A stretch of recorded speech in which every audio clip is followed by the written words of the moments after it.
Cuando diga, Sol. Cuando guste, doctora, puede comenzar.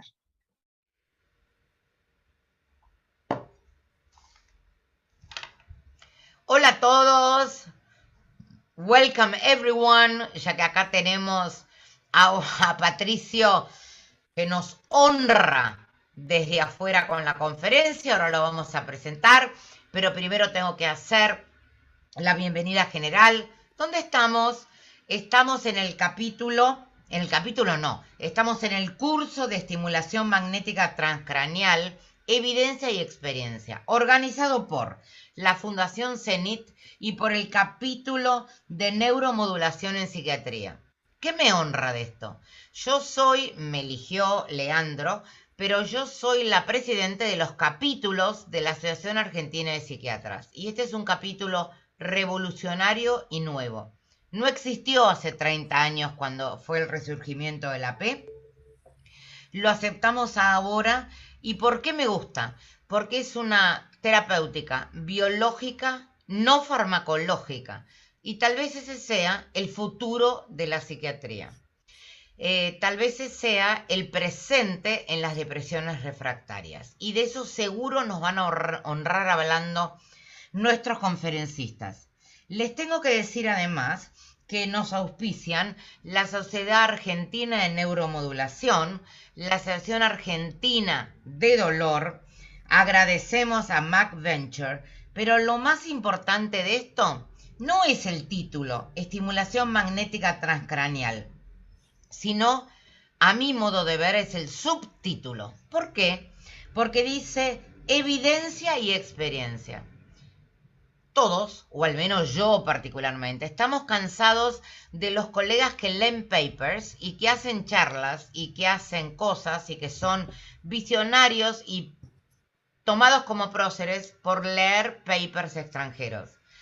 Los que nos acompañan hoy y en todo este curso tienen experiencia en lo que hablan. O sea que no solo saben de enfermedades, saben de tratamientos, sino que ven pacientes y ven los tratamientos en los pacientes. Tengo que decir que los directores de este curso son los Piedimonte. Fabián, hace muchos años, amigo mío, y Leandro, discípulo mío, y él se enoja cuando digo que es uno de los ejemplos que el discípulo está superando al maestro. Está haciendo cosas nuevas. También quiero contarles que esto tiene 4 encuentros, este es el tercero, y en este vamos a hablar del rol, de la TMS en el tratamiento de la depresión. Vamos a discutir si izquierda o derecha. Esto lo discutimos, ¿no? Ya hace unas pocas semanas acá en el país y lo vamos a volver a discutir. Y no quiero discutir con ninguno de los panelistas, que ya discuto por Facebook, las ideas que tenemos respecto a izquierda o derecha. Pero también de alta frecuencia o frecuencia baja, también de métodos de aceleración. Y entonces le voy a dar dentro de un rato las palabras a Leandro o a Fabián Piedimonte, pero tengo que presentarlos, quienes nos van a honrar. La conferencia central, es decir, el VIP de esta reunión, el Most Important Person, es Patricio Rivapose. Patricio Rivapose es médico neurólogo y psiquiatra, argentino, pero que es profesor asistente en el Departamento de Psiquiatría en Emory University de Atlanta, Georgia. Un argentino que se escapó del país que tenemos. No, un argentino que nos honra desde allá a la psiquiatría norteamericana y a nosotros. ¿Solo la psiquiatría? Ni siquiera solo la psiquiatría. A la neurología, a la neurocirugía. Entonces ahí en Emory, él es director médico de la clínica de depresión resistente, utilizando ¿qué? De lo que vamos a hablar. Las terapias novedosas, repito, biológicas no farmacológicas, como la terapia electroconvulsiva, la estimulación magnética transcraneal y los nuevos tratamientos no psicofarmacológicos con ketamina y esketamina. Es decir, que su área de trabajo clínico, docente y de investigación se centra en la depresión resistente al tratamiento. es tan importante como para ser investigador principal en las investigaciones del NIMH, precisamente en esto, cómo aplicar estimulación cerebral profunda, DBS, en depresión, y ha publicado numerosos trabajos científicos sobre el uso de neuroimágenes para guiar el implante de electrodos intracraneales. Bueno, no voy a hablar de esto, pero podría hablar de esto, de que las neuroimágenes han ayudado un montón a los que hace 30, 40 años sabemos de esto, sin tener las neuroimágenes suficientemente desarrolladas para saber dónde poner un implante, dónde con el marquito del cel hacer alguna estimulación. Entonces habla de esto, publica de esto, y el análisis electrofisiológico de la estimulación eléctrica intracraneal. Parece ciencia ficción, ¿no? Pero él lo hace recontra fácil. Y tengo que decir, como presidente de la sección de los capítulos de la AP, que es miembro fundador y asesor del capítulo de neuromodulación de la AP. Pero también quiero contar, porque yo soy el backup de la psiquiatría, como siempre digo, que en el último congreso presencial, creo que 2019, de la AP, me agarró el doctor Riva Pose, conocido psiquiatra y papá de Patricio. Y me dijo, te pido que te quedes a... No lo sabés, Patricio, esto es una sorpresa. Te pido que te quedes a escucharlo, porque yo me siento tan orgulloso, o más, el o más estuvo de más, de Patricio, que tu papá Carlos Márquez se sentía de vos.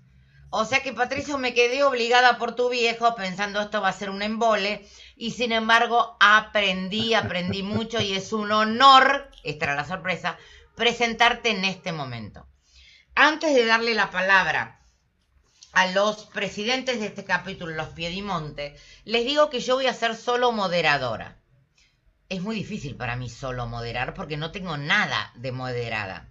Soy Andrea Márquez López Mato, ya dije el Márquez, soy parte del inventario de la AP. No importan todos los títulos, hace 30, 40 años que estoy en la AP, pero entonces lo que van a ser los discutidores de lo que diga Patricio, si es que se animan, son Armando Polichela.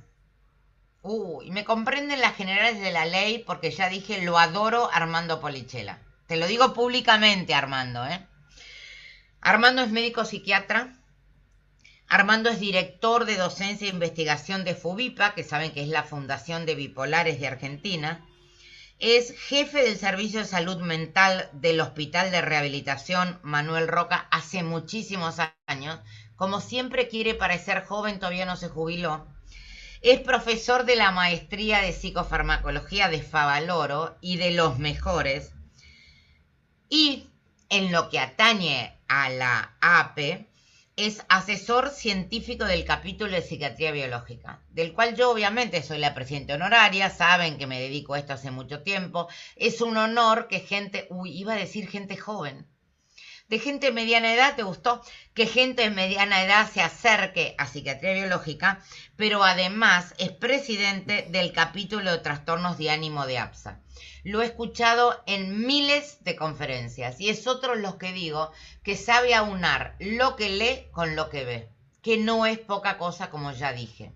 Y el otro discutidor va a ser Eduardo Padilla, que es más tapado todavía que Polichela. Yo no entiendo, como yo soy hipertímica, narcisista, voy para adelante, me encanta que me hagan bombo y que me aplaudan, tal vez me es más difícil entender a esta gente, pero realmente los admiro mucho. Armando Polichela, por supuesto a Patricio, como dije, y ahora Eduardo Padilla.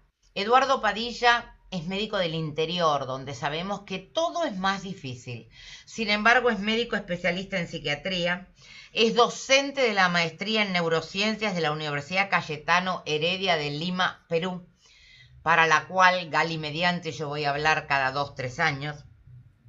Fue investigador del estudio pionero, principal, revolucionario de investigación de movimientos anormales y genética en esquizofrenia de la mano de Gabriel Derauskin, otro argentino emigrante, gran persona, y actualmente también con Gabriel Derauskin hace investigación sobre los síntomas neuropsiquiátricos del COVID. Es colaborador en artículos que aparecieron en revistas internacionales con referato solo o con Gabriel Derauskin, y lo que a nosotros nos importa, a mí me importa, que es vicepresidente del capítulo en neuromodulación de la AP. O sea que, de una hipertímica histriónica, a ustedes que son unos tapados, no me animaría a decir distímicos, pero que son mucho más humildes que todo el resto de los que hablamos, previo darle una palabra para que agradezca a todos los que tiene que agradecer a Leandro Piedimonte, empezamos. No se vayan. Bueno, Leandro. muchísimas gracias, Andrea, por tu introducción, muy completa y además muy entretenida y divertida como sos vos siempre. Te cautivás muchísimo a la audiencia. Fundamentalmente, desde el capítulo de neuromodulación, agradecer el apoyo incondicional y fundamental de la Fundación CENIC, sin la cual hubiese sido realmente prácticamente imposible realizar este curso, y agradecer también desde el capítulo profundamente a nuestra sociedad madre, porque ha demostrado también un apoyo incondicional y fundamental que se ha habido plasmado en la presencia de este curso de personalidades como vos, que ya independientemente del rótulo, Andrea, sos un referente legendario en la AP, con el mismísimo presidente de la asociación, presidentes de capítulos, asesores científicos, vocales, con lo cual gracias a la AP el capítulo pudo realizar y está llevando a cabo este curso. Así que bueno, si Fabi querés dar, y quiero agradecerles obviamente a Patricio por su aporte constante e incondicional en cada una de las actividades del capítulo, a Eduardo también, y bueno, y Armando, que es, además de un amigo, es uno de mis grandes maestros en la carrera de la psiquiatría. Así que, bueno, Fabi, no sé si querés decir algo vos, y si no, adelante.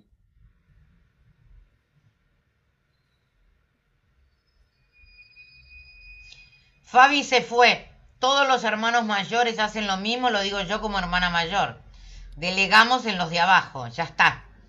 Un problema de conectividad, seguro. Así No, que bueno. no, tenía problemas en el muteo. Acá estoy, no podía abrir el micrófono. No, yo creo que está todo dicho por la excelente introducción de Andrea, el agradecimiento por Leo, y creo que le tenemos que dejar el tiempo para que Patricio nos deslumbre con todas estas cosas que está haciendo fuera del país, y que honestamente, como decía Andrea, nos genera un orgullo internacional, y que esperemos poder hacerlo acá con el apoyo incondicional que siempre nos ha dado. Así que simplemente eso, y después que sea muy fructífera la discusión con respecto a los conceptos que pueda vertir Patricio.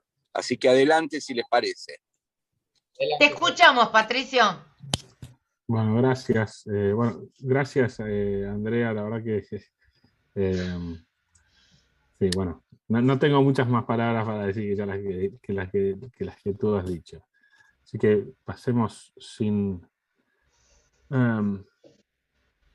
Entonces, en realidad lo que quiero hablar hoy, en las primeras 2 semanas, lamentablemente yo no me pude unir, pero tuvieron ya 2 conferencistas fantásticos en Gabriel y en Joan, que, digamos, que como que me hacen esto más fácil, porque o sea, la idea de la estimulación magnética transcraneal, o sea, nosotros estamos ya pensando, digamos, por lo menos acá con mis colegas, en la idea de, digamos, no solamente pensar en qué herramientas tenemos, sino que las herramientas, digamos, sirven a la visión que tenemos nosotros de la psiquiatría. No es solamente, digamos, decir, bueno, si tengo una máquina de TMS o si tengo una máquina de terapia electroconvulsiva o un neurocirujano que me dé una mano, hago esto, sino que, digamos, el framework, y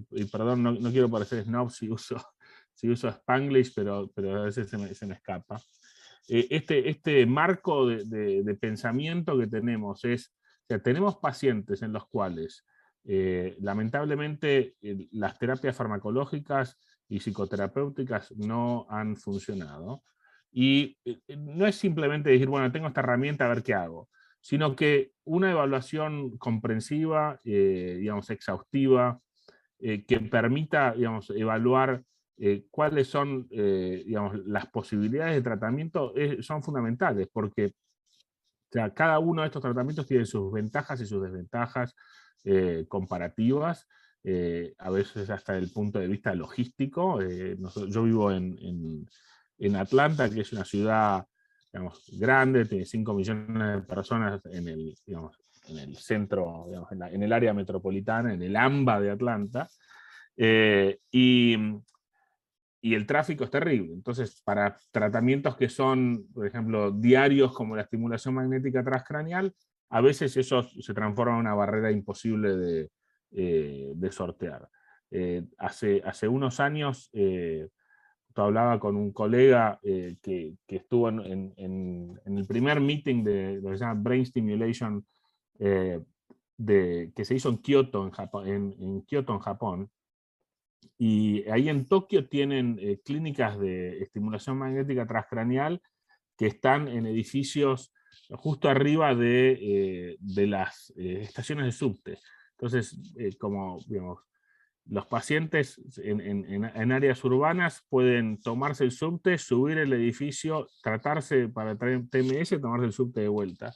Y obviamente eso, digamos, sería imposible en lugares como acá en Atlanta, donde todo el mundo se mueve en auto y estacionás tu camioneta y caminás 20 minutos desde el estacionamiento. Entonces, en realidad, o sea, más allá de las cuestiones, digamos, simpáticas y las particularidades de cada uno, es muy importante pensar qué tratamientos tenemos, no solamente desde el punto de vista biológico, sino qué podemos aplicar, qué podemos ofrecer sin querer, digamos, hacer algo que es imposible, digamos, de aplicar, ¿no? Bueno, como ya Andrea les contó, yo tengo fondos del Instituto Nacional de Salud Mental a través del Instituto Nacional de Salud y el Brain Initiative, que apoya mi investigación en estimulación cerebral profunda. Recibo beneficios de Elsevier por la publicación de libros, y también soy consultor de Janssen Pharmaceuticals, pero hoy no voy a estar hablando de ketamina o esketamina, así que en este caso no tengo ningún conflicto de interés directo.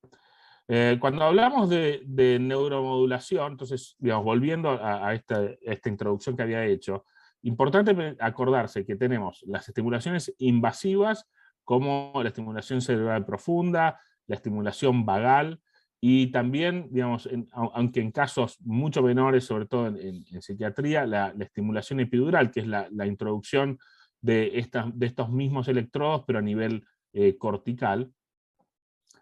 La estimulación, también la neuromodulación puede ser convulsiva, como la terapia electroconvulsiva, y la estimulación magnética convulsiva, que en realidad es como agarrar una máquina de terapia de estimulación magnética transcraneal y estimular muchísimo más de lo que uno haría normalmente, con un capacitor mucho más grande. Al fin y al cabo, mis problemas con la estimulación magnética convulsiva es que la máquina sale 10 veces más que la máquina de terapia electroconvulsiva.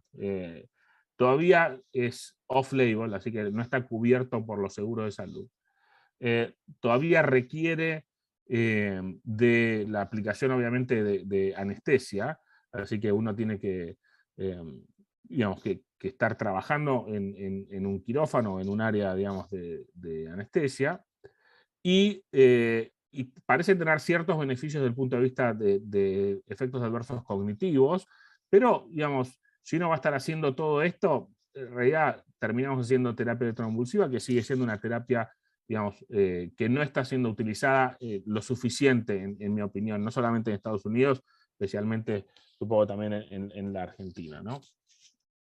Y vamos a hablar de estimulación magnética transcraneal propiamente dicho.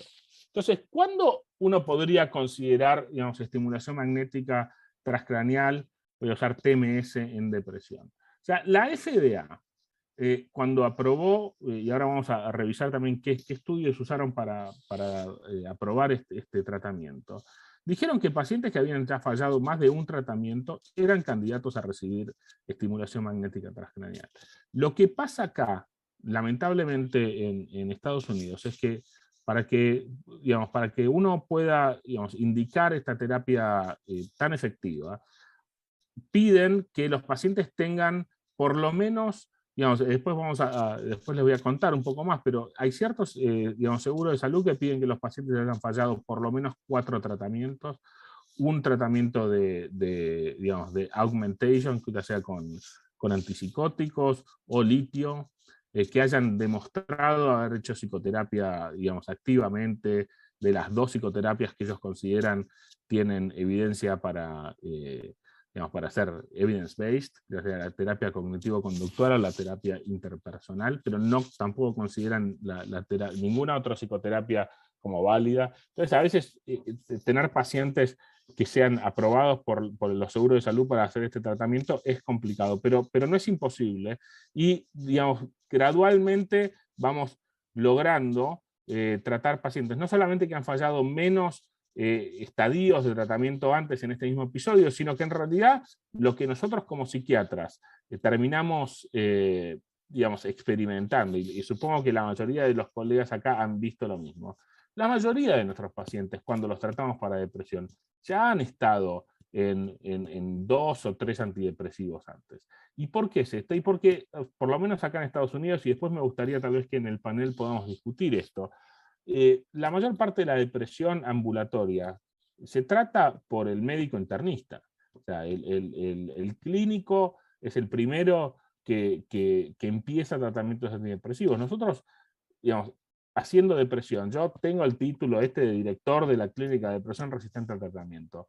Cuando voy a la clínica que no es de depresión resistente, todos los pacientes ya son resistentes al tratamiento, en cierta manera.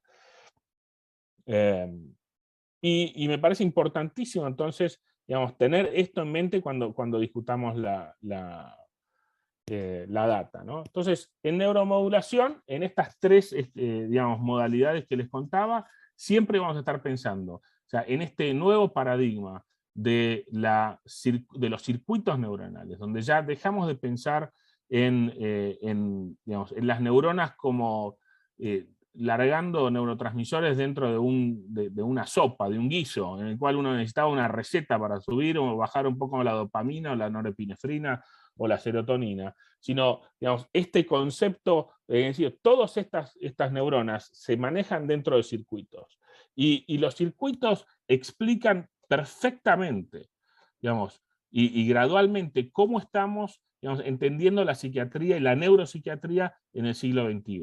Es digamos, la introducción, tal vez, de no directamente los síntomas que el DSM explicaría como depresión, pero poder entender las afectaciones de la atención y la cognición, síntomas autonómicos y vegetativos, y cómo podemos, digamos, interactuar en diferentes circuitos que muchas veces van en serie o en paralelo para poder, digamos, modificar y tener, digamos, outcomes que son muy positivos en el tratamiento de los trastornos afectivos.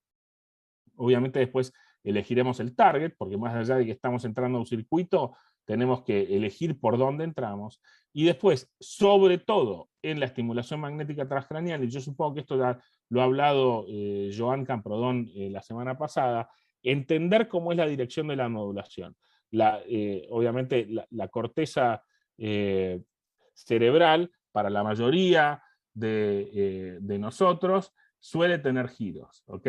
Y circunvoluciones. Algunos lo tienen un poquito más aplanado que otros, pero para la mayoría de nosotros seguimos teniendo circunvoluciones y giros que hacen importante que la orientación de la estimulación, sobre todo cuando es no invasiva, tenga en consideración cuál va a ser la posibilidad de despolarización o hiperpolarización. Entonces, digamos, esto ya lo han visto antes, la idea de una corriente eléctrica que genera un campo magnético y larga un pulso, con una corriente inducida, genera, digamos, una manera no invasiva para generar corriente a nivel de la corteza cerebral.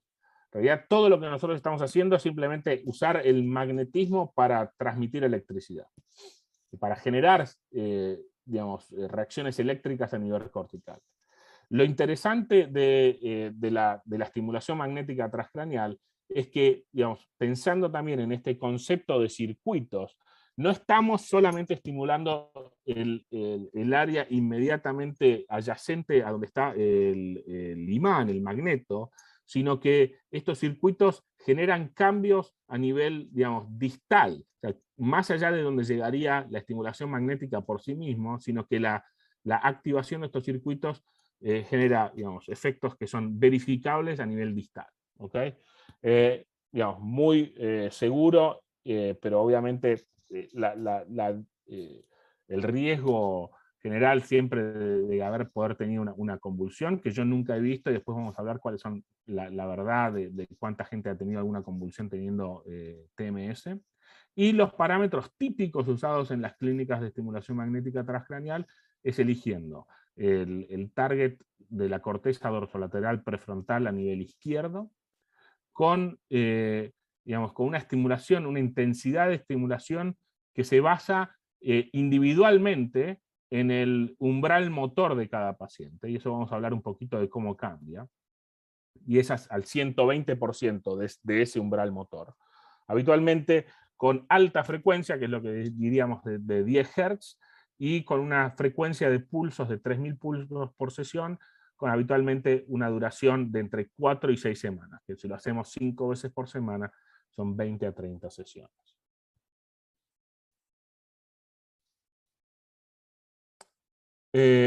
Volviendo al tema de la seguridad, para sacarlo digamos, de la conversación casi, porque esto es algo muy raro que yo nunca he visto y digamos, obviamente está reportado y hay que discutir en el consentimiento informado de los pacientes, pero el riesgo de convulsiones existe durante la sesión. No ha habido ningún caso reportado de desarrollo de epilepsia en pacientes que han recibido estimulación magnética transcraneal, y estos guidelines de seguridad están muy bien establecidos, aunque obviamente la mayoría de estos guidelines de seguridad, después vamos a hablar de los diferentes protocolos, empiezan a cambiar acorde a cómo uno usa esta herramienta. Pensemos en la estimulación magnética transcraneal como una herramienta, no como un tratamiento solo. Pero después vamos a ver cómo se puede modificar eso. Entonces, entre el 2008 y el 2013 hubo 7 casos en más de 250.000 sesiones. ¿Okay? O sea que el riesgo vendría a ser de 1 cada 30.000 sesiones, y si hacemos 30 sesiones por paciente, obviamente 1 cada 1000 pacientes. En términos de seguridad, cuando hacemos el screening para ver si el paciente es adecuado, implantes metálicos, una de las cuestiones que tal vez que ha sido más difícil es por pacientes con implantes cocleares. Implantes cocleares no son candidatos a recibir estimulación magnética transcraneal. Uno siempre piensa, he tenido algún paciente que ha tenido una bala dentro de la cabeza que nunca se la sacaron, pero ese nunca quiso recibir estimulación magnética transcraneal. Pero sobre todo sería implantes cocleares o estimulación cerebral profunda, digamos que es un área más cercana a nosotros. Y los clásicos efectos adversos son cefalea, que habitualmente suele estar presente en los primeros días y después se va. Molestia local, siempre le digo que es como un pájaro carpintero a nivel del cráneo, y eso obviamente también depende de la localización. Hay ciertas localizaciones que son más molestas que otras, sobre todo cuando uno se va más frontal, donde hay más músculo. Ahí puede generar más contracciones locales, musculares, y a veces ponerse justo sobre alguna rama del nervio trigémino que puede generar algún dolor, y en ese momento uno cambia digamos, la localización del magneto. Entonces la estimulación de músculos faciales, acúfenos o tinnitus en algunos pacientes, y hay que tener cuidado cuando uno, o siempre tener, digamos, en consideración cuando uno empieza un tratamiento con TMS, los cambios, digamos, farmacológicos que podrían llegar a generar un cambio en la excitabilidad cortical. O sea, el uso constante de benzodiazepinas, si el paciente mantiene una dosis estable, uno no tendría que estar verificando nuevamente un umbral motor. Pero, digamos, uno evitaría empezar o discontinuar benzodiazepinas durante un curso de TMS, igual que el uso de la lamotrigina o del bupropión. Y también, digamos, en términos, digamos, no farmacológicos, pero obviamente también con efectos farmacológicos, es el uso frecuente de cafeína, y si el paciente tiene o no deprivación del sueño, que eso también puede cambiar la excitabilidad cortical. No tanto en el término del riesgo de convulsión, sino que uno estaría pensando más en si el paciente está recibiendo la dosis de tratamiento que uno le quiere dar. Entonces, como ya estábamos hablando, tenemos términos de localización, ¿dónde vamos a usar? ¿Para qué vamos a usar esta herramienta? Entonces, vamos a usar localización, se puede hacer con baja, digamos, con low tech, o usando neuronavegación, que también la neuronavegación puede tener varias posibilidades de uno identificar cómo va a elegir el target. La focalidad y la profundidad, que eso depende de la selección de los coils que usemos, aunque para los tratamientos de depresión habitualmente usamos los coils ya, digamos, aprobados por la FDA, que ya están, digamos, más mayoritariamente usados. ¿Qué frecuencia vamos a usar? ¿Vamos a usar frecuencia alta o frecuencia baja? Porque la frecuencia alta habitualmente puede, digamos, cambiar, puede hacer un up regulation o un down regulation, y eso depende de qué frecuencia uno use. La intensidad, como les contaba, relativa al umbral motor, y eso es paciente específico, hay que buscarlo en cada paciente. Entonces también la técnica de cómo uno busca el umbral motor es parte del entrenamiento cuando uno empieza estos tratamientos, y uno siempre depende, ya sea de lo haga uno mismo o de tener un técnico que haga el TMS de una manera adecuada. Después la duración, que eso va a depender de cuántos pulsos le damos, durante cuánto tiempo, cuál va a ser el intervalo entre cada tren de estimulación. Entonces, en la topografía craneana, como estaba, digamos, hablando, habitualmente para la depresión elegimos la corteza dorsolateral prefrontal, como ya les dije, que suele estar 5 centímetros anterior en el mismo plano parasagital a el área que controla el control del dedo pulgar de la mano contralateral. ¿Okay? Esto es obviamente el approach low tech, ¿no? 5 centímetros fue lo que se decidió. En realidad, como todos sabemos, tenemos cabezas de diferentes tamaños, diferentes orientaciones. Algunos tenemos más braquicefalia, en mi caso. Habrá algún otro más dolicocéfalo.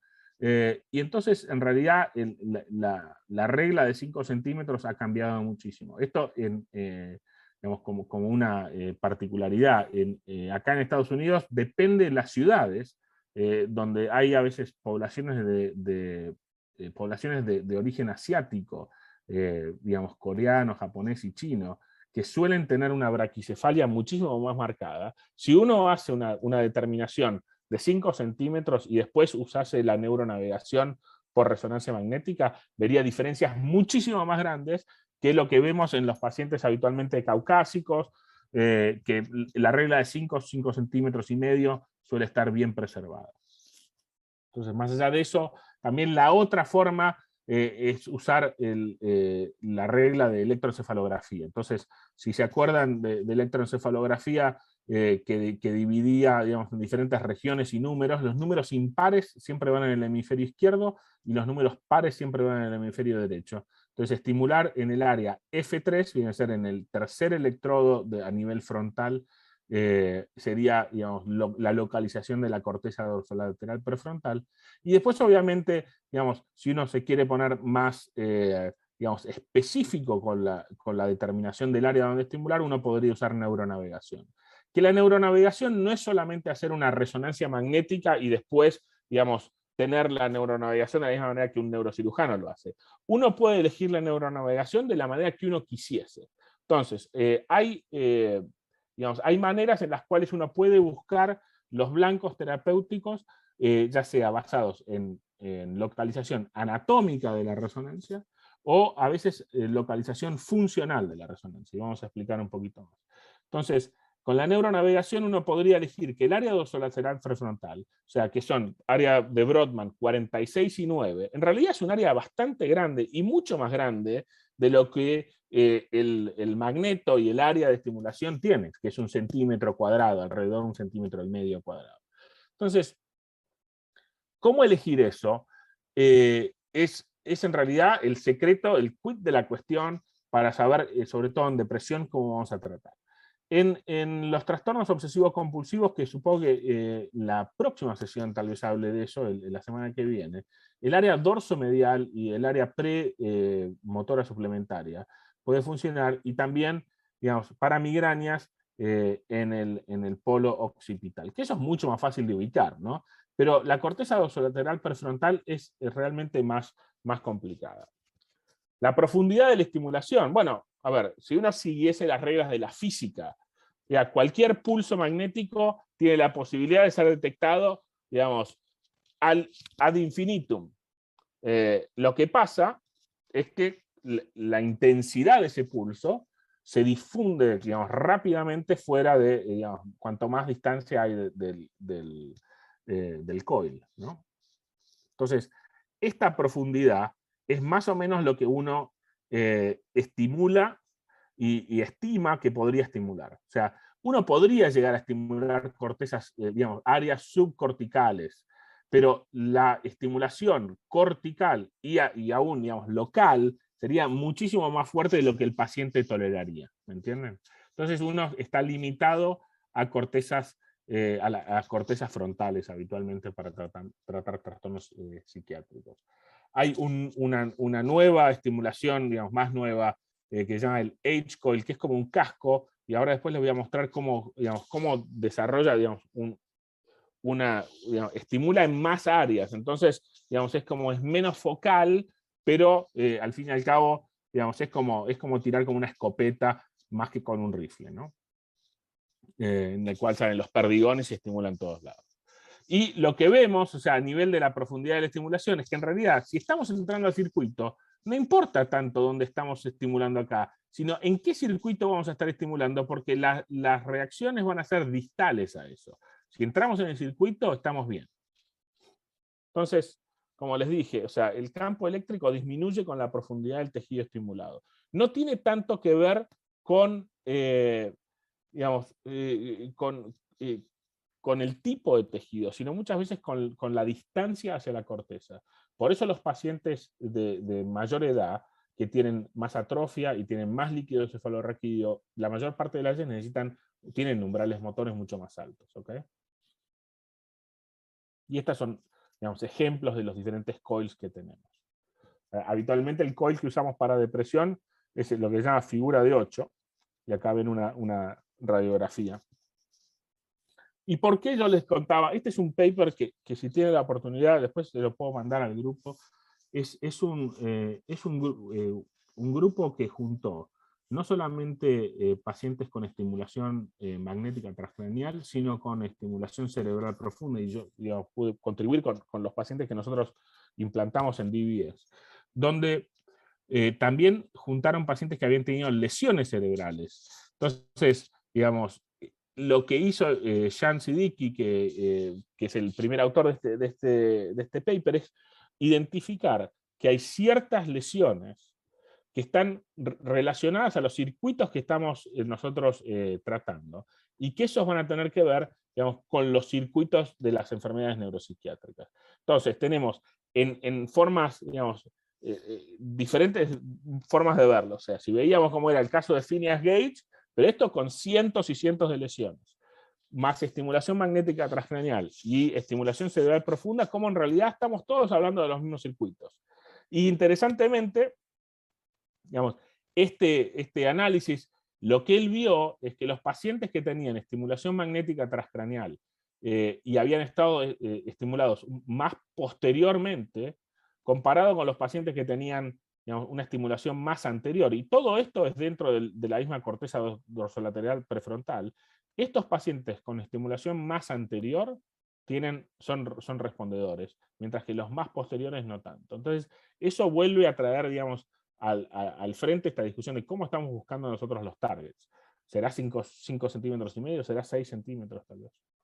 Y esto también demostrando el engagement de las diferentes regiones, es cómo los cambios, los pacientes que respondían a la estimulación magnética transcranial tienen cambios a nivel de la corteza subgenual. O sea, obviamente muchísimo más lejos de lo que nosotros llegaríamos con la estimulación magnética, pero entendiendo que estábamos en el buen circuito, ¿ok? Y que el outcome depende de dónde vamos a estar estimulando. Y este estudio lo que vio en realidad fue que a nivel de resonancia magnética funcional, la correlación inversa entre la conectividad de la corteza subcallosa y el área dorsolateral prefrontal era predictivo de dónde había que estimular.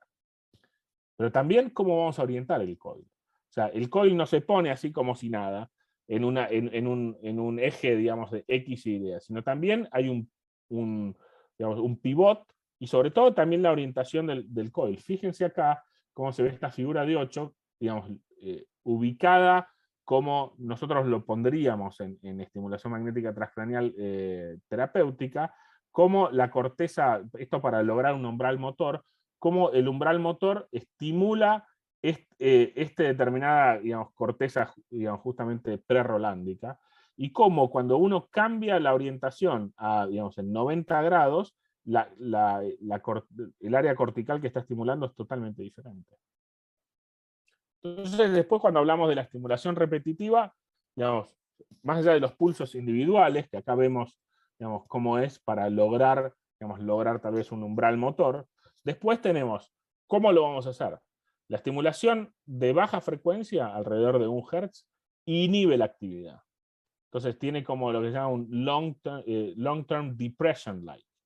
Y las altas frecuencias, que es más de 5 Hz, entre 5 y 20 Hz, aumenta la actividad local como un long-term potentiation, ¿no? Entonces acá ven como inhibitorio 1 Hz, 10 Hz, que es digamos, el tratamiento habitual en la izquierda, es excitatorio.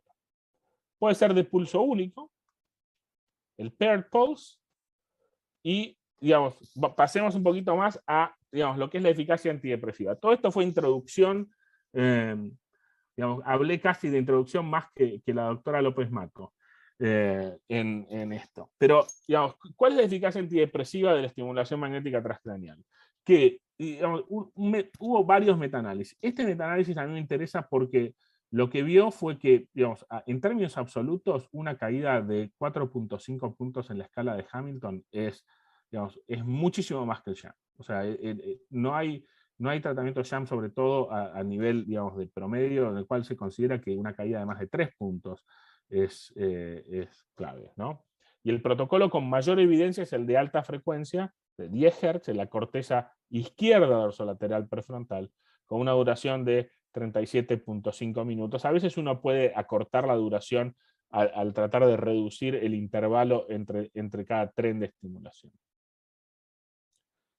Digamos, y otros metaanálisis también demostraron que el effect size es, digamos, claramente favoreciendo a TMS con respuestas, y esto es de hace ya varios años, más de 10 años, cual decían que la respuesta de tratamiento podría ser entre 20 y 40%, pero había mucha heterogeneidad. O sea, al tener una herramienta, y esto es lo que es interesante de ver, y lo que, digamos, espero que me presten, digamos, el tiempo para poder explicar esto.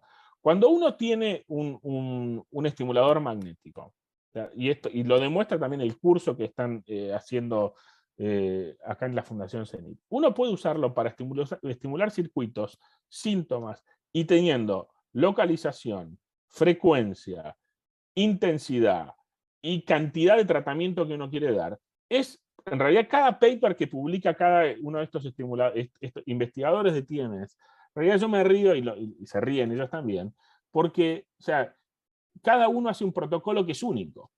Porque dice, no, yo elegí hacerle 1800 pulsos y yo elegí hacerle 3000 pulsos. Entonces, cada tratamiento es único y en realidad eso lo que genera para los metaanálisis es mucha heterogeneidad. Pero al fin y al cabo, o sea, cuando hubo este análisis dijo, para que la eficacia de estos metaanálisis sea en realidad un falso positivo, tendríamos que tener más de 55 estudios comparativos que demuestren que esto no funcionaba. ¿Ves? Entonces, ¿cuál fue el primer tratamiento que fue base, digamos, esencial para que la FDA apruebe este tratamiento? Que es el Industry Sponsored Trial. Hubo 2 trials. El primero fue, digamos, sponsoreado por Neuronetics. Reclutaron a más de 300 pacientes. Los le sacaron toda la medicación, o sea, todos eran medication free, y antes del tratamiento habían demostrado que habían por lo menos fallado un tratamiento para entrar o tener intolerancia. Aunque obviamente este era el umbral para entrar, pero el mean, o sea, de fallas de antidepresivos eran 4. Los pacientes tendrían que ser adultos. Obviamente, esta no es una indicación para depresión psicótica, en la cual, digamos, vamos a ir a hacer terapia electroconvulsiva. Y los pacientes, como es un tratamiento ambulatorio, no podían estar teniendo, digamos, una necesidad de estar internados psiquiátricamente. Era doble ciego, sham, controlado, o sea, con un coil inactivo. Y la estimulación, como les conté, es la estándar. Dorsolateral prefrontal izquierda a 10 Hz, 120% del umbral motor, 5 sesiones semanales y por lo menos 4 semanas de tratamiento, pero podían llegar hasta 30 sesiones. ¿Okay? Lo bueno fue que, o sea, de los 301 pacientes que empezaron el trial, solamente 8% no llegó al final. Y eso, en realidad, en cualquier tratamiento, ya sea psicofarmacológico o de enfermedades psiquiátricas, es muy baja la discontinuación, ¿no? Interesantemente, ese primer endpoint que dijeron, ellos querían ver cambios en la escala de Madras entre activo y sham a las 4 semanas. ¿Ok? Y no fue estadísticamente significativo. Digamos, fue bastante controversial que en realidad cuando hicieron un ajuste por la severidad de baseline, lograron tener digamos, la eficacia. Entonces esto, en realidad, esto lo hizo bastante mal, más allá de que lograron tener la aprobación de la FDA. Durante mucho tiempo lo que generó en la comunidad psiquiátrica es como decir, bueno, viste, esto en realidad no funciona, esto es mucho, viste, placebo seguro, y viste, ir con imanes y hacer como un truquito de magia y es, digamos, aumentar la efectividad de un placebo. Más allá de que era FDA, mucha gente no mandaba pacientes. Y si ven acá la tasa de respuesta, 19% de los pacientes habían respondido versus sham, estadísticamente significativo, claramente. Pero, digamos, a nivel absoluto, uno decía, bueno, tengo 20% de chances de responder, o sea, vale la pena ir 4 a 6 semanas, 5 veces por semana, y encima muchas veces los pacientes no estaban cubiertos por el seguro, mucho más caro que otros tratamientos. Entonces esto como que le hizo bastante mal a la comunidad. Más allá de eso, uno puede ver cómo las tasas de respuesta en Madras, con 50% de mejora desde el baseline, es alrededor del 25%. Que, a ver, considerando que la mayoría de estos pacientes, vamos a hacer un reframing de esto, porque o sea, si vemos el estudio del STAR-D, las pacientes que habían fallado más de 3 o 4 tratamientos tienen una tasa de remisión que también es alrededor del 13%. Entonces, si vemos la tasa de remisión en Madras, es idéntico a la tasa de remisión del STEP 4 del STAR-D, cuando había que probar, digamos, inhibidores de la monoaminoxidasa. Después vino el segundo trial en el año 2010 que se llama el OPT-TMS, porque dijeron, digamos, optimicemos el tratamiento. Y se pusieron un endpoint primario mucho más alto. En vez de ver tasa de respuesta, dijeron, vamos a ver remisión. O sea, un Hamilton 24 de menos de 10 a las 2 semanas, por 2 semanas. También el mismo protocolo de tratamiento entre 3 y 6 semanas de tratamiento. Y lo que vemos acá es que, digamos, la chance de responder a TMS versus sham es 4 veces más alta con TMS que con sham. O sea, esto para mí fue mucho más, digamos, sólido desde el punto de vista estadístico, diciendo, bueno, este tratamiento es mucho más efectivo que el sham, más allá de la diferencia numérica. Y hablando de los otros coils, porque este también logró, digamos, aprobación de la FDA. Como ven acá, o sea, el coil que genera el campo magnético es mucho más amplio y se pone, digamos, si bien es un casco que se puede poner, digamos, vertical, para tratar el trastorno depresivo mayor, en realidad se chanflea un poquito hacia la izquierda. para poder estimular un poquito más la corteza dorsolateral prefrontal izquierda. Entonces, por eso pongo acá más izquierdo que derecho. Y el protocolo también es de alta frecuencia, si bien, digamos, es de 18 Hz, un poco más alto. Y también dura más o menos la misma duración, que casi son 2000 pulsos por sesión. ¿Ok? Reclutaron a 212 pacientes y lo que vieron fue que, digamos, la tasa de respuesta a la quinta semana, que era el endpoint de tratamiento, era 37% y 30% de remisión. O sea, la verdad que mucho más promisorio que los otros. O sea, entonces es como que cuando los datos van saliendo de a poquito, esto va, digamos, acumulando evidencia de que esto funciona y aún más, uno diría, digamos, no solamente funciona, sino que va mejorando cómo lo hacemos también. Eso al ir mejorando cómo lo hacemos, también aumenta la tasa de respuesta. Cuando hicieron esta es la tasa de intent to treat, y esto lo que se llama per protocol.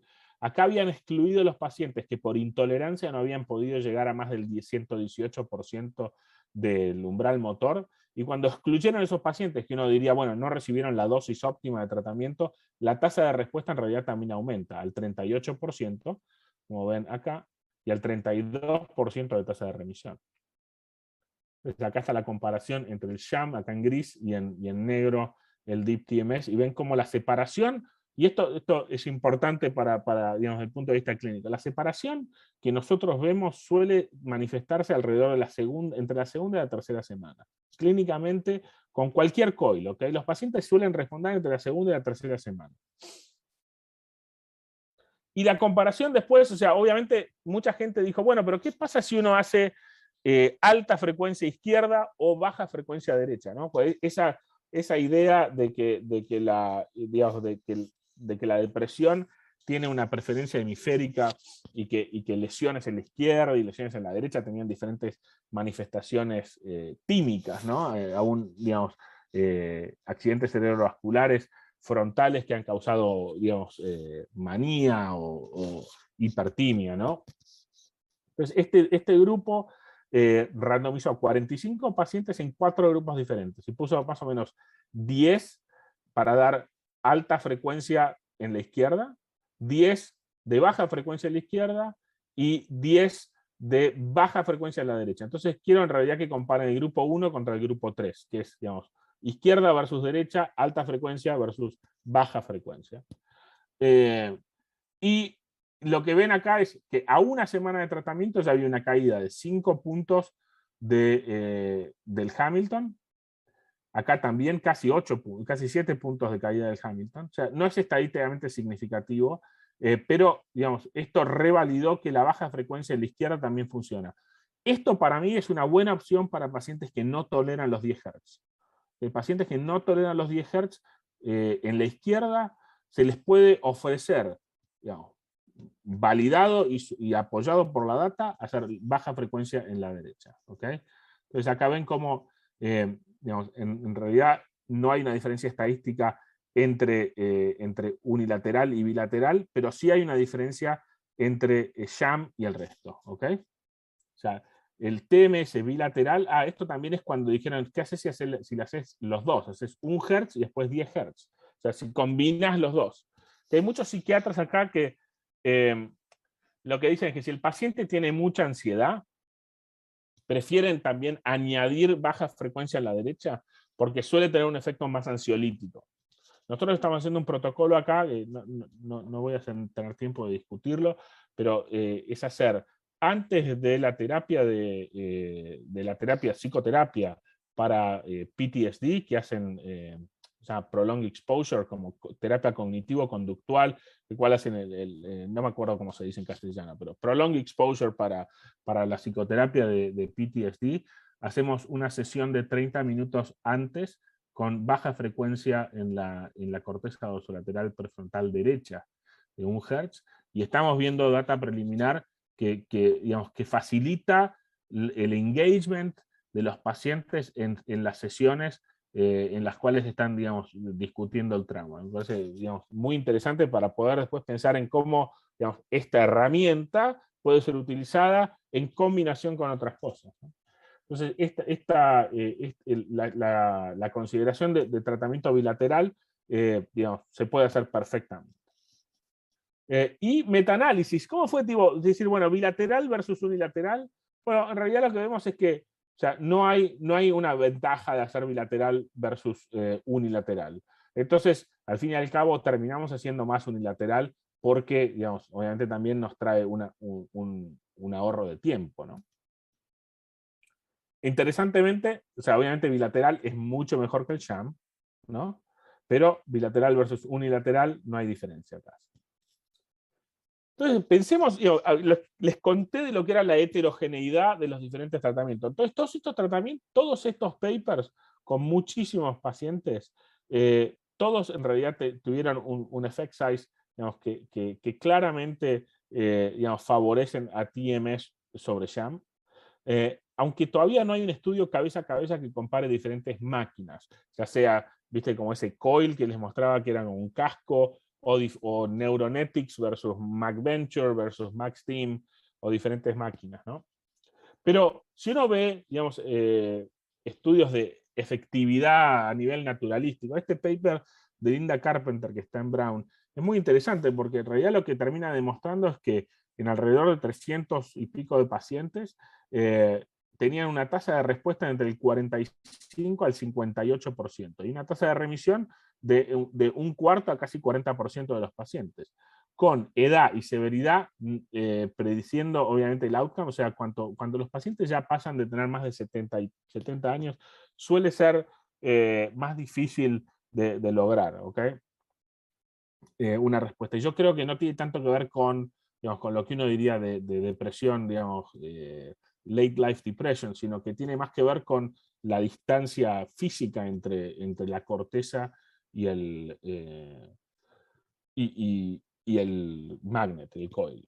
Y un estudio, digamos, larguísimo, de más de 100 clínicas, con un estudio naturalístico, que Harold Sakan, que es uno de los popes de la terapia electroconvulsiva, también hace muchos metaanálisis en cualquier cosa que sea estimulación magnética y estimulación cerebral, ya sea magnética o eléctrica, y demostró que en más de 3.000 pacientes la tasa de respuesta suele estar alrededor del 50-60%.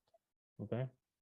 Y como veía acá, cuando uno ve, o sea, si uno ve un PHQ-9, o sea, el PHQ-9 tiene una tasa de respuesta de alrededor del 53%, 62% a nivel, digamos, de la mayoría de los pacientes. Y lo que él sí vio, y es interesante, es que cuanto más pulsos, o sea, el estudio habitual suele ser alrededor de 3.000 pulsos, ¿no? Entonces acá, si vemos el número promedio entre 3.000 a 3.500, la tasa de respuesta suele estar alrededor del 60%, pero puede aumentar si uno va hasta casi 5.000. Entonces a veces lo que hacemos es que la segunda semana no están respondiendo bien, nosotros aumentamos la cantidad de pulsos.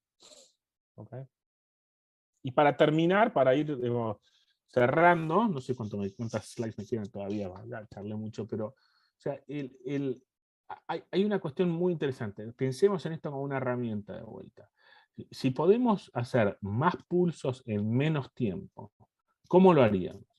Entonces, lo que se llama el theta burst es poder hacer un burst, que quiere decir como juntar como una ráfaga de pulsos rápidos, que habitualmente se dan en tripletes, como ven acá en cosa que aumenté. Son tripletes que están separados por 20 milisegundos, o sea, con una frecuencia de 50 Hz, ¿no? Si hay 50 periodos de 20 milisegundos en un segundo, con un triplete que después tiene una separación con el próximo triplete de 5 Hz.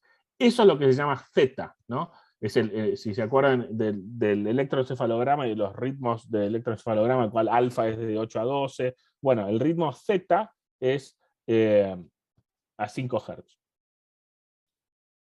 Y lo que logramos hacer con el theta burst es que en 3 minutos logramos, digamos, hacer el tratamiento que antes se tardaba 37.5 minutos. Y este fue un estudio, digamos, que hicieron en 3 centros en Canadá, en la Universidad de Toronto, en Vancouver y en otro lugar, ahora no me acuerdo, en la Universidad de British Columbia, donde quisieron hacer un estudio de no inferioridad. y reclutaron pacientes para hacer el estándar de TMS de 10 Hz, que tardaba 37 minutos, versus el Theta Burst, que tardaba 3 minutos.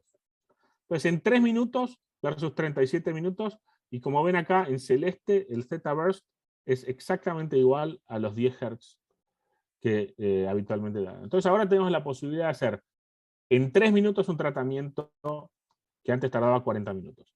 Y les voy a contar, digamos, cuál es el próximo, que es lo que ya está, digamos, haciéndose tal vez a nivel más intensivo.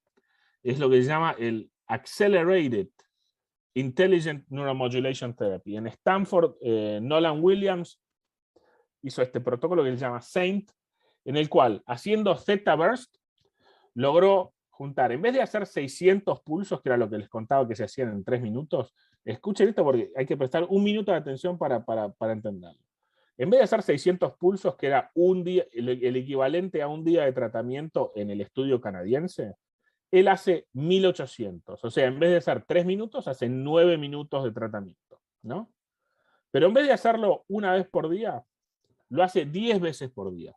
Entonces, hace durante una semana, de lunes a viernes, cada hora sobre la hora, 1800 pulsos. O sea, en un día hace 18.000 pulsos, que es el equivalente, volviendo acá atrás, a ver si sale. Los pacientes en este estudio, que tardaron 6 semanas, recibieron 18.000 pulsos de Theta Burst. En el estudio en Stanford, recibieron 18.000 pulsos en un día. Y en un día lo repite de lunes a viernes. Entonces esto es para pacientes que están internados con ideación suicida. Y él está reportando que al 5.º día de tratamiento, el 80% de los pacientes tuvo una caída hubo un 80% de caída en el Hamilton y casi un 80% de respuesta absoluta.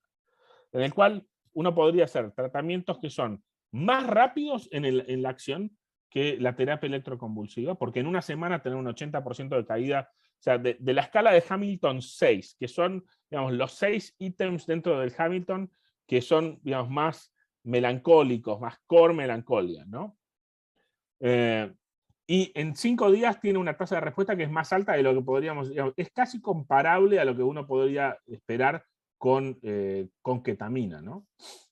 Obviamente, muchísimo más intensivo, y es para pacientes que están internados. Entonces de esto ya hablamos, de las dosis de TMS, de los números de pulsos y de los números de sesiones. Pero les cuento un poquito cuál es el problema que tenemos muchas veces acá. ¿Cuál es la barrera al tratamiento? Esto es lo que me piden a mí que yo demuestre para que pueda tener pacientes aprobados por el seguro. Es, obviamente, un diagnóstico de depresión unipolar, que en el ICD-10 es el F32.2 o F33.2, o sea, episodio único o recurrente, y después 4 triadas de medicación antidepresiva a la dosis mínima efectiva, con 2 terapias de aumento, ya sea, digamos, 2 antipsicóticos, o litio, o hormona tiroidea, o buspirona, o ya sea, digamos, intolerancia. Lo que a veces resulta más fácil es la historia previa de respuesta a TMS, y si el paciente no quería hacer terapia electroconvulsiva. Y también, también haber hecho terapia psicológica. Esto es lo que nosotros hicimos en los últimos 2 años. O sea, les quiero mostrar un poquito de mi data.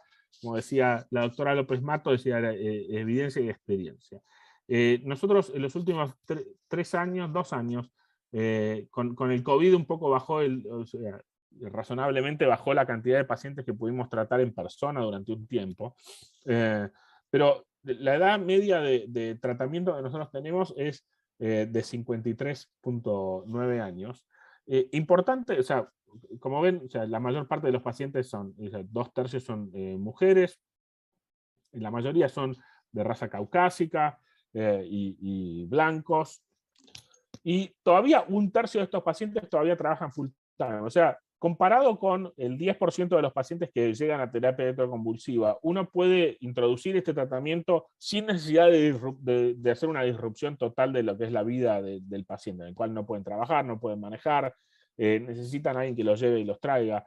cuando uno piensa en la estimulación magnética transcraneal, uno piensa que todavía el paciente tiene cierta independencia más allá de la necesidad, digamos, de tiempo que uno impone en el paciente, ¿no? Y, digamos, viendo estos pacientes que nosotros tratamos, estamos teniendo una tasa de respuesta de alrededor del 40% después de 6 semanas de tratamiento. Para entender un poquito la diferencia que nosotros tenemos con los trials más grandes, es que la mayoría de estos pacientes tienen una tasa de falla de tratamientos anteriores de alrededor de 7. Entonces, o sea, nuestra tasa de resistencia al tratamiento es aún más alta. Pero tener una tasa de respuesta, digamos, que pacientes han fallado 7 tratamientos anteriores y tener una tasa de respuesta del 40% es muy promisoria. Y no solamente eso, porque eso es en la escala de Beck, en el BDI. 40% de caída. ¿Ven cómo la diferencia se da entre la segunda y la tercera semana y después se tiende a mantener? O sea, la tasa de respuesta se manifiesta más que nada en esa segunda o tercera semana. Entonces ahí tal vez es el momento en el cual uno aumenta la cantidad de pulsos. Pero volviendo, digamos, a eso también mejora la ansiedad. Y mejora la ansiedad, casi te diría mejor que la depresión. O sea, cuando medimos la ansiedad por escala de GAT-7, que es, digamos, son los 7 síntomas del trastorno de ansiedad generalizada, baja en un 50% en casi el 40%. Y esto también, digamos, comparando cómo era, cómo es nuestras 3 opciones de tratamiento más habituales, digamos, más allá de la psicofarmacología propiamente dicha, ¿no? Entonces, esto es en los últimos 2 años. El otro día, digamos, junté la data y dijimos, bueno, a ver, comparemos cómo es la eficacia del tratamiento de terapia electroconvulsiva versus ketamina versus estimulación magnética transcraneal. Entonces, en los 90 pacientes que tienen la data completa, con un promedio de sesiones de alrededor de 11 sesiones de terapia electroconvulsiva, ya sean depresión unipolar o bipolar, empezaron con un BDI de alrededor de 29.6, o sea, todos en el rango severo del BDI. El ECT suele ser el más efectivo. O sea, acá lo ven en azul, es el que tiene más del 50% de caída. Obviamente, o sea, no hay con qué darle a la terapia electroconvulsiva en términos de efectividad.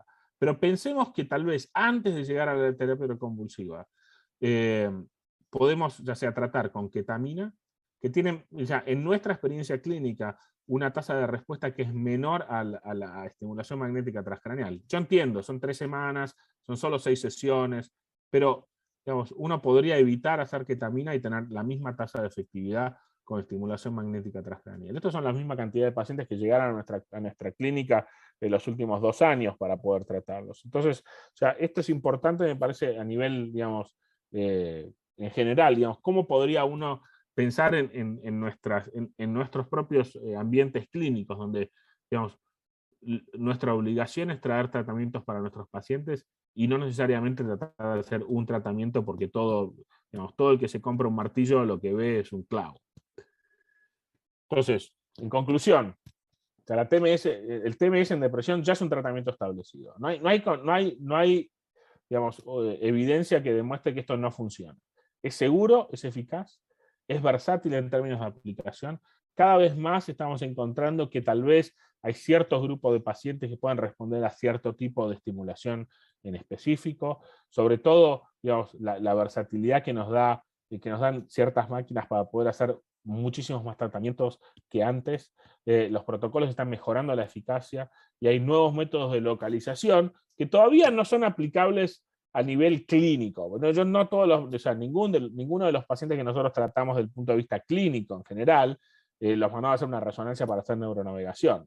Pero todos los grants que tenemos que escribir para estimulación magnética transcraneal, si no tienen neuronavegación, no vuelan. Entonces, o sea, va a haber un momento en el cual vamos a tener que, para mejorar y para ser realmente honestos con nuestros pacientes, es decir, estamos dando el tratamiento más efectivo, va a tener que estar basado en identificar el área específicamente que se correlaciona en estos pacientes con la respuesta. ¿Okay? Así que, bueno, dejo de compartir.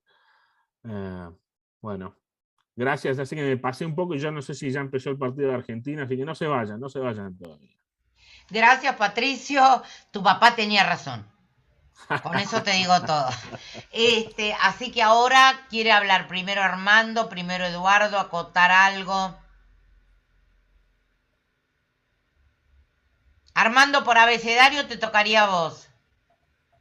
Bueno, con mucho gusto. Momento que me conecto la cámara. Dale. Bueno, muchas gracias antes que nada la invitación de Leandro Piedemonte, de la Fundación Zenit, y también agradezco tu cariñosa presentación, Andrea. Realmente... Solo voy a interrumpir un minuto. Sí. Veo que tenés mi libro 3 acá en primera fila de tu biblioteca. Ah, sí, claro, sí. Acá atrás. Se ve que lo pusiste hoy. Lo pusiste hoy porque iba a estar yo, pero no importa. Creo que no, pero bueno. Sí, bueno. Si observas un poquito, vas a ver que al lado están las obras completas de Freud. Bueno, realmente me resultó muy interesante.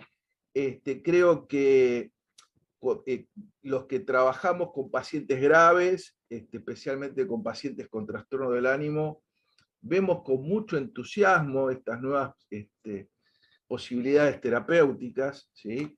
Y bueno, en particular sobre el tema de depresión, que sabemos que es considerada una de las causas de discapacidad, o la principal causa de discapacidad para la OMS desde el 2017, ¿no es cierto?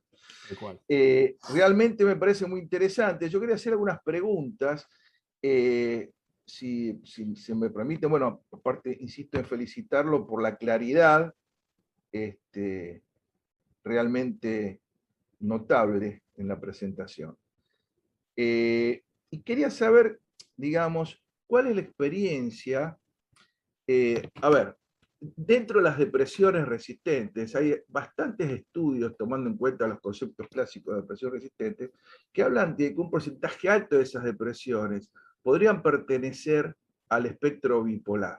Hay un estudio específicamente de Yarma que dice que casi un 80% de las depresiones resistentes podrían estar dentro de ese espectro. Entonces te quería preguntar, Patricio, ¿qué experiencia tienen, por un lado, con el tema de depresión bipolar? Y la otra pregunta, vinculada o linkeada con esto, es si tienen, digamos, evidencia o registro de activaciones maníacas, hipomaníacas, como, digamos, síntomas emergentes en el periodo agudo, o si tienen, por ejemplo, aumenta la frecuencia de ciclado en algunos casos, a largo plazo. Esa sería un poco la pregunta.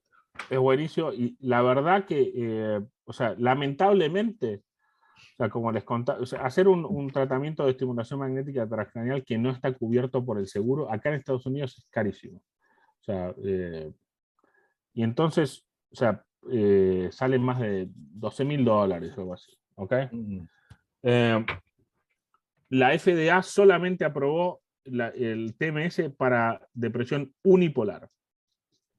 Siempre, obviamente, o sea, como vos decís, hay ciertos pacientes con depresión resistente al tratamiento que parecen un poquito más en el trastorno bipolar y que a veces te responden. O sea, yo no sé si que son esos los pacientes que responden a la terapia de aumento con litio, o son los pacientes que a veces tienen más que nada la intolerancia a la farmacoterapia y que se ponen muy agitados con los antidepresivos comunes, sobre todo cuando no están con estabilizadores del ánimo.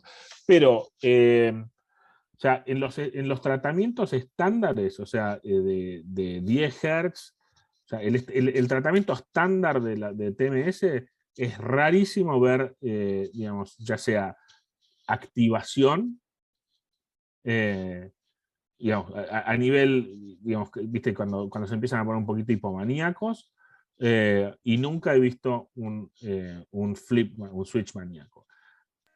Dicho esto, los pacientes que reciben el protocolo, digamos, de alta intensidad, ese que te dije en 5 días, 10 veces por día, es un efecto adverso habitual, el insomnio. Entonces uno tal vez podría estar casi como, digamos, ¿viste? Llegando casi al límite del umbral de si estás empezando a ponerle un poquito hipomaníaco. Pero no, la verdad que, o sea, la limitación del acceso a tratamiento, lamentablemente, o sea, para los pacientes con depresión bipolar, como sabemos, o sea, que sufren muchísimo más que la mayoría de los otros, y que lamentablemente muchas veces no tienen acceso a tratamientos. Por ejemplo, aún mismo con la esketamina, ¿no? Que yo creo, digamos, fervorosamente que funciona para la depresión bipolar, tampoco está cubierto por los seguros de salud. Entonces, o sea, lo que hacemos es infusiones de ketamina endovenoso off-label, pero no puedo mandar, digamos, el pedido al seguro para que le cubra el Spravato intranasal, porque no está cubierto. Entonces es como que da lástima. Yo estoy seguro que responderían y probablemente veríamos más switch maníacos, pero eso es todo lo que te puedo contestar.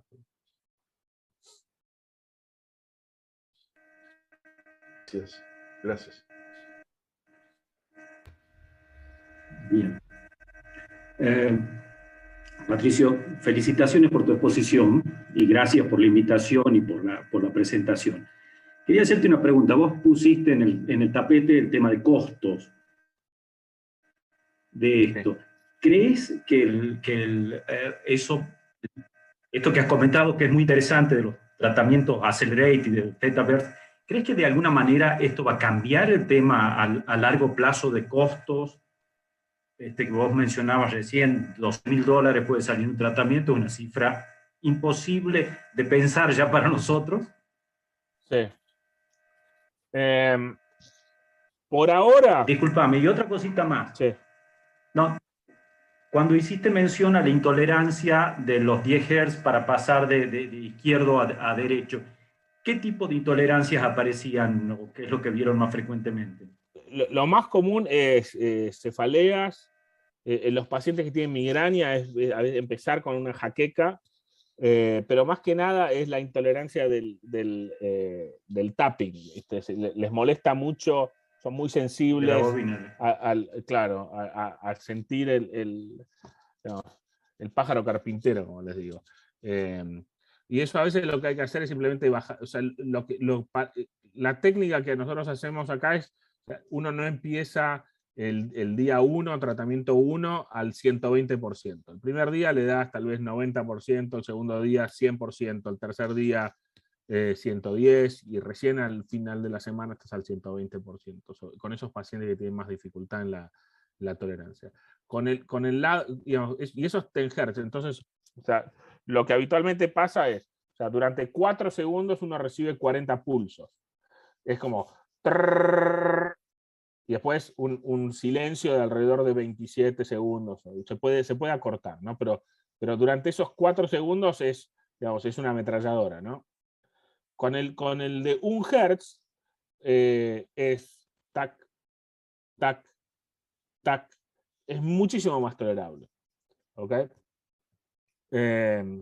Y eso suele ser, digamos, la razón por la cual uno podría cambiar hacia la derecha. Así que ahí estamos. Me parece ahí.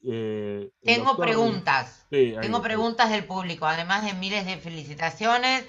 Y esto primero va para Leandro y Fabián. Hay gente que quiere conectarse con ustedes. Les dije que se conecte con el capítulo porque está haciendo Deep Brain Stimulation en Bolivia. O sea que me parece algo sorprendente que nos escuchen desde Bolivia, y ya les di cómo conectarse. Pero una pregunta muy interesante del doctor Walfred Rincón es: ¿por qué esperar a que la depresión sea refractaria y no se puede usar, si se puede usar en primer episodio? Obvio, sí, se puede usar en primer episodio. Es más, sería ideal, yo qué sé. O sea, a ver, tiene que ver con el tema de costos, obviamente. O sea, tomar un antidepresivo es mucho menos, digamos, disruptivo para la vida, digamos, diaria del paciente que ir 30 veces al consultorio del médico, y esto todos los días. Interesantemente, esto es algo gracioso. El en MUSC, que es en Charleston, Medical University of South Carolina, hay un investigador de TMS que está trabajando con la NASA porque digamos, uno de los problemas que la NASA está pensando para cuando la gente se vaya a Marte es que es muy probable que haya pacientes que se empiecen a deprimir, astronautas deprimidos. ¿Y qué vas a hacer? Digo, vas a mandar, digamos, por si acaso, no sé, 500.000 píldoras de Lexapro. Entonces, están viendo cómo diseñar una máquina de TMS que obviamente no depende de la gravedad porque el magneto, digamos, no es algo gravitacional, sino que uno se podría poner un casco con como un casquito acá, y te lo pones y te trata la depresión, te trata la ansiedad, te trata el insomnio. Acuérdense de toda la versatilidad de los tratamientos que uno podría hacer con estimulación cerebral no invasiva, el aislamiento del viaje a Marte, todas esas cosas. O sea, hay gente que ya está pensando, sí, obviamente yo creo que ninguno, lamentablemente, no habría ningún astronauta que podría llegar a subirse a ir a Marte si alguna vez estuvo deprimido, porque no va a pasar el screening ni loco de la NASA. Claro. ¿Viste? Es decir, pobre tipo si se empieza a deprimir, ¿viste? Después pasó la luna y todavía le faltan 7 meses, estamos fritos. Pero pensar en tratamientos, o sea, sí, perfectamente puede ser un primer episodio. Y más que nada, o sea, la otra cosa que quería hablar es, estos tratamientos no tienen solamente que ser tratamientos agudos para la depresión. O sea, hay estudios que han demostrado también que el mantenimiento de tratamiento, una vez que uno logra respuesta de tratamiento, uno podría hacer mantenimiento con un tratamiento una vez cada 2 semanas, o cada 3 o cada 4 semanas, y también funciona en mantener el tratamiento, como hacer la terapia de mantenimiento de TEC, pero ambulatoria, ¿no? Qué bueno que esa iba a ser mi pregunta, porque nosotros hacíamos hace muchos años mantenimiento de TEC en gente que había salido con TEC maravillosamente, mantenimiento con un TEC mensual durante un año. Tal cual. Así que esto es más o menos el mismo paradigma, digamos. Y bueno, Armando, es que, quería preguntar. Todo el mundo que hace los protocolos son los mismos que hicieron los mismos protocolos de terapia sí, de claro. mantenimiento de TEC. Entonces, en realidad, no hay ninguna idea nueva bajo el sol. No, lástima que se murió mi papá porque estaría fascinado con esto. Armando, tenías una pregunta. Sí. Hablando de viaje a Marte, yo tengo un ratito más para quedarme porque me reprogramaron un viaje que tenía para más temprano, así que en 15 minutos me tengo que ir. No, Pero sí, terminamos ya, así que... quería preguntar, porque uno de los problemas que tenemos con las depresiones muchas veces, a ver si ustedes coinciden, no es que sean refractarias, sino que quedan con síntomas interepisódicos o quedan con síntomas luego de la remisión de diferentes modalidades. Algunos pacientes con síntomas poliapáticos o con fatiga, otros quedan con cierta disforia, otros quedan con ansiedad, otros quedan con síntomas cognitivos, ¿no? Sí. Entonces quería saber, digamos, si hay estudios hechos sobre, no sobre refractarios, sino, digamos, sobre remisiones parciales, ¿sí? Y también agregar a esta pregunta, ¿qué experiencia hay de la combinación? Por ejemplo, pacientes que están en un trial, por ejemplo, tuvieron ensayos con antidepresivos, remitieron parcialmente o tuvieron respuestas, a veces tienen remisiones, pero son remisiones que inclusive, que por eso se está planteando no bajar el nivel de la escala del corte en la Hamilton, porque quedan como remisiones sindromáticas, sin embargo el paciente personal, el bienestar no lo recupera. Si tienen experiencia en la combinación de tratamiento con antidepresivos asociado a la combinación, digamos, en estos casos. Bueno, digamos, por supuesto, sí. con TMS, sí. Sí, no. O sea, todas o sea, nosotros hacemos evaluaciones que son comprensivas. O sea, cuando terminamos las evaluaciones, o sea, aún si el paciente fuese a hacer estimulación magnética transcranial, tenemos recomendaciones farmacológicas para probar. Y me parece que, Perfecto. sobre todo, digamos, cuando uno empieza a hacer un tratamiento como el TMS, es el momento ideal para también poder hacer cambios farmacológicos sin necesariamente pensar que el paciente tenga que dejar de tomar los tratamientos. Entonces, una de las razones por las cuales muchísimos de nuestros pacientes no toman inhibidores de la monoaminoxidasa, más allá de la tolerabilidad y el queso y yo qué sé, y el salame que no podrían ir a Tandil, y pero a las jornadas. El problema es que, o sea, cuando agarras a un paciente deprimido, le vas a decir, te saco todo y ahora aguantate 2 semanas. O sea, nadie lo hace. Entonces, usar este tipo de tratamientos como un puente para poder mejorar la psicofarmacología después, Bien. me parece una opción, digamos, muy, muy válida. Entonces, es más, lo hacemos. O sea, imagínate, la mayoría de esos tratamientos de los trials lo hicieron con, digamos, lo sacaron de todas las medicaciones. A mí me parece una pésima idea. O sea, nunca lo haría digamos, en mi La vida clínica, real. ¿entendés? O sea, Claro. mantengo los mismos remedios y además trato de cambiar algo, porque evidentemente lo que estaba tomando alguien antes no le funcionaba, si no, no hubiese llegado nunca al TMS. Como segunda cosa interesante que estamos viendo y me parece interesante también descubrir, es que yo creo que hay un potencial enorme en la combinación de estimulación magnética transcranial y ketamina o esketamina.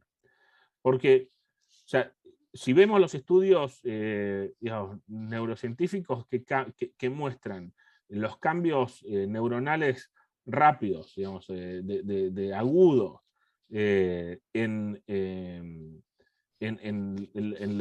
las dendritas, en las sinapsis, etcétera, se ve con la ketamina.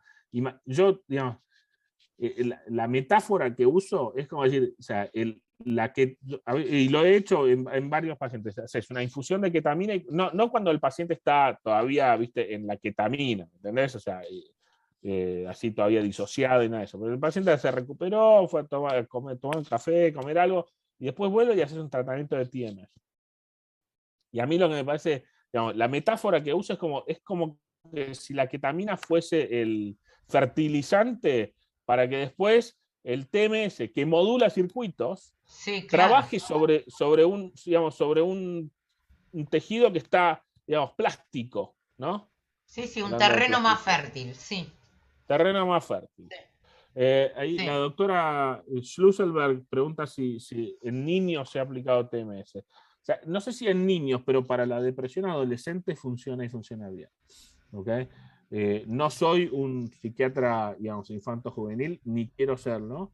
Y me parece dificilísimo tratar de identificar, Tal digamos, cual. las complejidades, digamos, sobre todo de las familias y eso. Pero hay data, digamos, que muestra, digamos, efectividad clara en la depresión adolescente. Después, si vamos a hablar menos de 15 años, o que sé, no sé, me parece muy, muy complicado, pero menos de 15 años me parecería muy difícil, sería muy reduccionista biológico para decir que vamos a meterle un TMS. Tal vez en combinación con algo, pero bueno, con mucha psicoterapia. ¿Hay alguna última pregunta que ya tenemos que ir terminando para Patricio, además de las miles de felicitaciones que siguen llegando? Eduardo, Armando, ninguna. Leandro. Patricio, yo quería hacerte una pregunta. Ah, muy bien. Técnicamente, en términos de aparato, ¿es muy distinto los aparatos de Thetaverse y los aparatos que hacen técnicas así aceleradas que mencionaste que el aparato convencional de TMS? Lo que se necesita para hacer Thetaverse es tener digamos, el poder de la batería para poder generar los pulsos eléctricos. Entonces, o sea, las diferentes compañías, algunas tienen y otras no. O sea, por ejemplo, en Neurostar, que es la máquina, digamos, por antonomasia en Neuronetics, la primera que logró, la que pagó el trial y todo eso, esas no pueden hacer TMS. Por el otro lado, o sea, por ejemplo, máquinas como MaxTeam y MaxVenture, sí, pero no todos los MaxTeam y las MaxVenture. porque lo que necesitas es un capacitor que genere poder magnético suficiente para poder no solamente hacer un tren de Zetaverse, sino mantenerlo durante todo el día. Porque lo que termina pasando sobre todo para esos tratamientos acelerados es que lo que necesitas es un sistema de enfriamiento del coil. Porque el coil se calienta con la cantidad de pulsos magnéticos que nos da. Si no va a dar 1800, más vale que tengas, digamos, un sistema de enfriamiento activo, que hay diferentes tipos, algunos que son con un ventilador de aire y otro que tiene hasta un sistema digamos, más líquido, ¿no? Y el líquido es el que funciona mejor y el que uno recomendaría, digamos, obviamente, si vas a hacer tratamientos acelerados. Pero no todos los tratamientos. Entonces, si uno se fija, por ejemplo, en el MagVenture, el que necesita es el X100 para poder hacer estimulación teta. Para hacer el tratamiento estándar de estimulación con el creo que se llama X30, eso ya funciona bien, pero y no es que le podés sumar, ¿viste? Es como si te compraste, ¿viste? El iPhone, ¿viste? De 1 terabyte de memoria o el de 60 kilobytes, ¿viste? Está incorporado, ya, sí. Qué genial. Pero te digo, Leandro, es una inversión que sí, una inversión que, o sea, es carísimo, o sea, esas máquinas pueden salir entre $70.000, y después hay que renovar el coil, depende de cuántos pulsos lo usás, ¿no?